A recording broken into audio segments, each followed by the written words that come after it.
ராக்காச்சி அல்லது ராக்காயி அம்மன் வானர்குல அசுரர்களின் வழிவந்த பெண் தெய்வம்.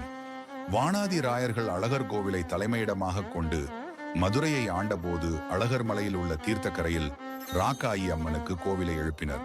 இந்த ராக்காயி அம்மன் வழிபாடு எவ்வாறு தோன்றியது என்று பார்த்தோமானால் அது அசுர தொடர்புடைய வானர்களிடமிருந்து தொடங்குவதை அறிய முடியும். மகாபலி வானர்கள் அசுரர் என்றும் அசுரகுல சத்திரியர் என்றும் புராணங்கள் அழைப்பதை முன்பே பார்த்தோம்.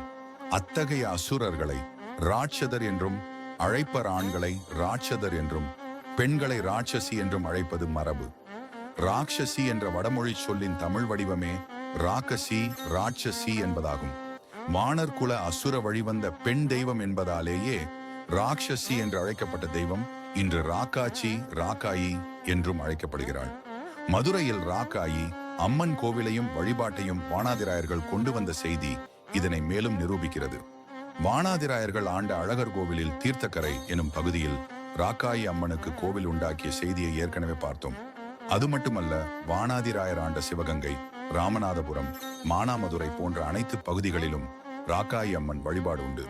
வானாதிராயர் வழிவந்த அகமுடையார்களுக்கு ராக்காயி அம்மன் முக்கிய தெய்வமாகும். தென் மாவட்ட அகமுடையார்களின் குலதெய்வ கோவில்களில் ராக்காயி அம்மனுக்கு சிலையும் வழிபாடும் கட்டாயம் உண்டு. வெவ்வேறு அகமுடையார்களுக்கு வேறுபட்ட குலதெய்வங்கள் இருந்தாலும், அது எத்தகைய குலதெய்வ கோவிலாக இருந்தாலும், அகமுடையார் குலதெய்வ கோவில்களில் ராக்காயி அம்மனுக்கு தவறாது சிலையும் வழிபாடும் இருந்தே தீரும். அதுபோல் ராக்காயி என்பது அகமுடையார்களின் பெண்களுக்கு பொதுவாகவும் அதிகமாக வழங்கப்படும் பெயராகவும் 20 வருடங்கள் முன்பு வரை இருந்துள்ளது.